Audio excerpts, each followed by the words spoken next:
Alrighty dann, liebe Leute, und damit herzlich willkommen zu einer neuen Folge Shakes It Widget mit mir, Basti, und wir sind auf EU16, wo das Avatar Race ja weiterhin im Gange ist. Wir wollen uns die Ehrenhalle angucken und ich will auch mal bei mir schauen, wie es mit der Festung aussieht vorher, aber vielen Dank für alle, die im Oktober über den Creator Code Hanrizzle eingekauft haben. Es gab auf jeden Fall eine ausreichende Menge, dass wir Ende des Jahres wieder ein Gewinnspiel machen können.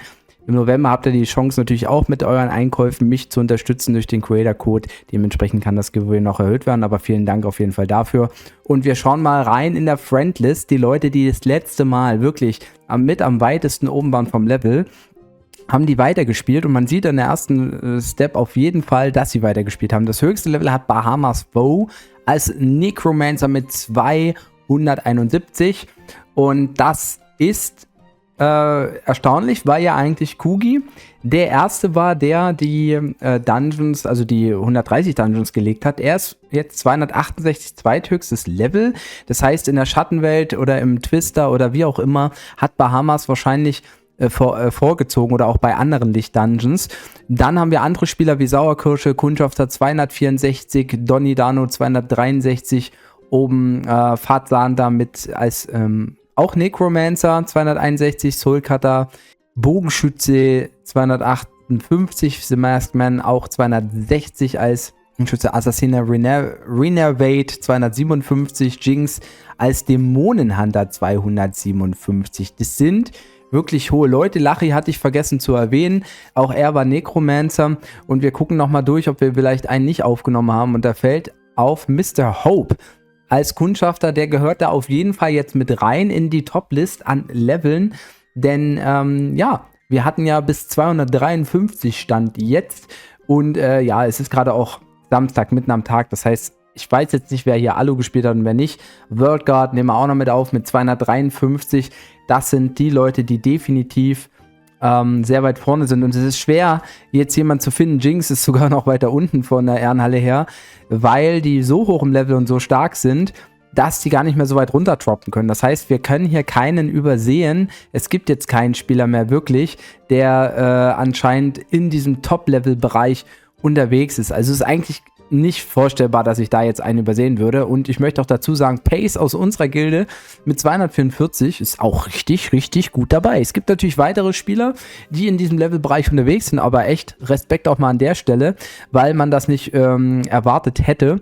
Und dann gehen wir mal rein in unsere Festung, denn ja, ich habe ein bisschen Ressourcen gesammelt. Die Gemmine hatte ich zuletzt auf 4.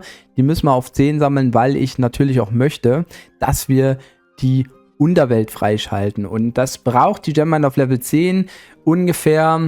Ja, sollte man auf jeden Fall, also man muss 60.000 Steine und 300.000 Holz ungefähr für den letzten Ausbau investieren. Ne, Quatsch, nicht 300.000 Holz, 184.000 Holz, sorry.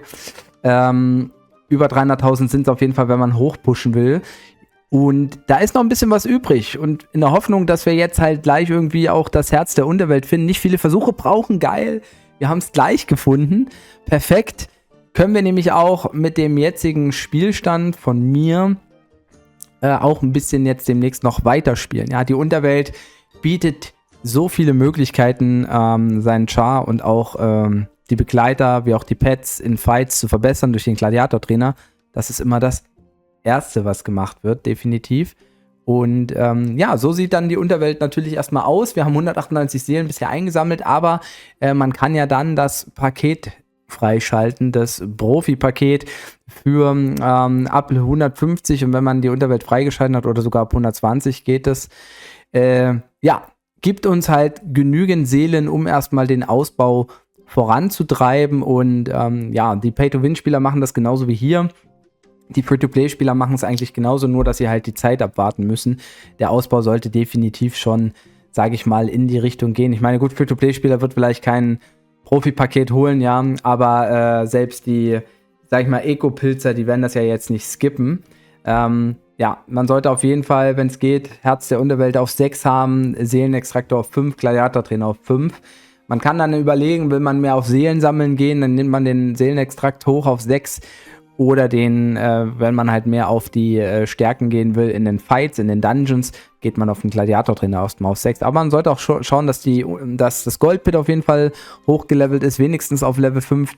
Adventure-Matic sollte man vielleicht auch schon bis zum Ende des Tages zumindest hochgelevelt haben, weil der Adventure-Matic natürlich extra allogiert. Je höher die Stufe, desto besser ist der Bonus, den wir da kriegen durch die Zeitmaschine.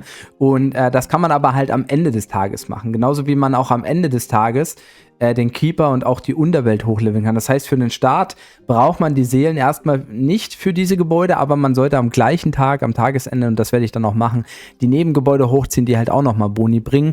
Gold, wie gesagt, macht halt schon Sinn, dass man das vorneweg hochzieht, zumal es auch nicht so teuer ist.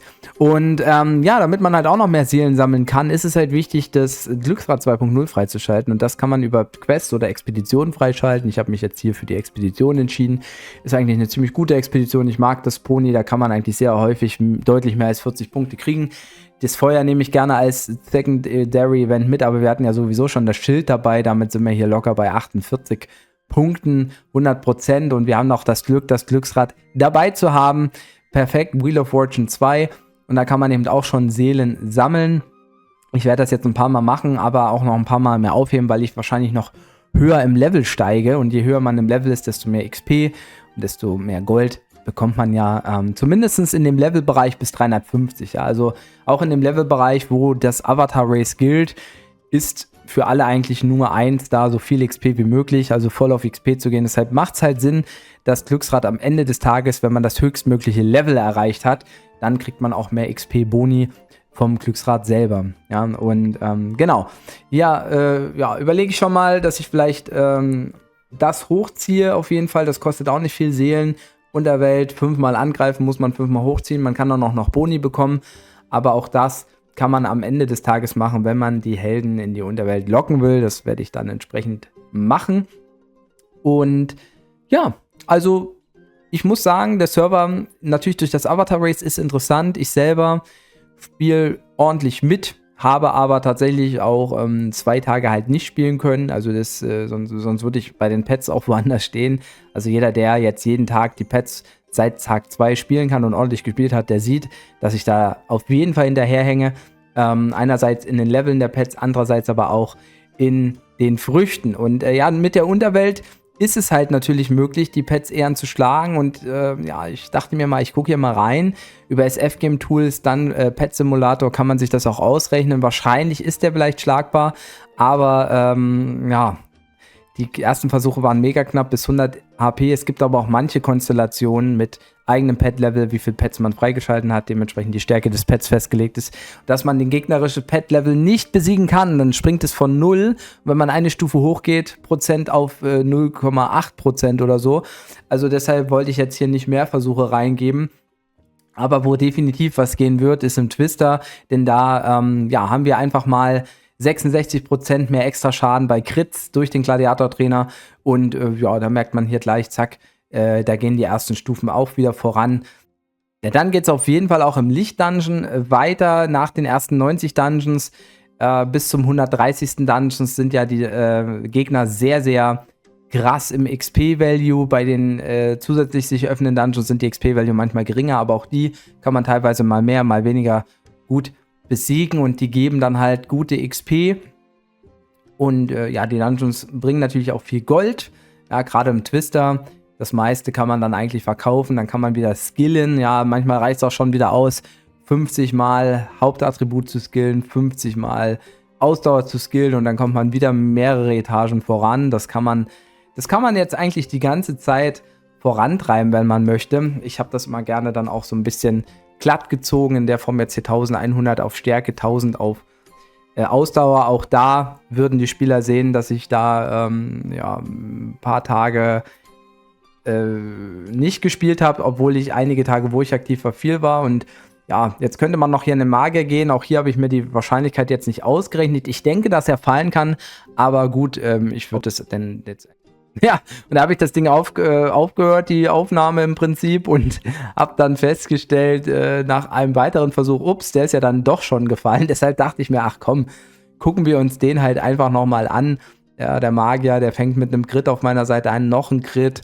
dann ist halt kein Crit dabei, Gegner crittet nicht und das war ein richtig fetter Crit, da reicht sogar der Non-Crit aus, ne? Also über 200.000 extra Schaden, das war ein guter Versuch. Der Gegner hat nicht gecrittet, das ist bei den Magiern immer wichtig und dementsprechend war wahrscheinlich die Wahrscheinlichkeit sicherlich auf 1% oder so mindestens mit den Werten. Der Ring ist leider jetzt nicht so geil, weil ich hätte andere Slots eher gebraucht an Epics. Wir haben ja leider kein Epic-Event und das Epic Adventure ist ja auch nicht permanent ausgiebig, aber nach dem Magier, ja, gerade als Berserker gegen die Geschickgegner, auch gegen die Stärkegegner, kann man eigentlich dann gleich weiter rödeln und man sieht, wie viel Level das gibt. Das fühlt sich gut an, das fühlt sich stark an. Den Dungeon können wir auch noch clearen, danach müsste, glaube ich, ein Magier wieder kommen. Dann wird es ein bisschen trickiger, dann sollte man zumindest auch die Waffe aktuell haben und dann muss ich überlegen, wie ich mit den Steinen verfahre.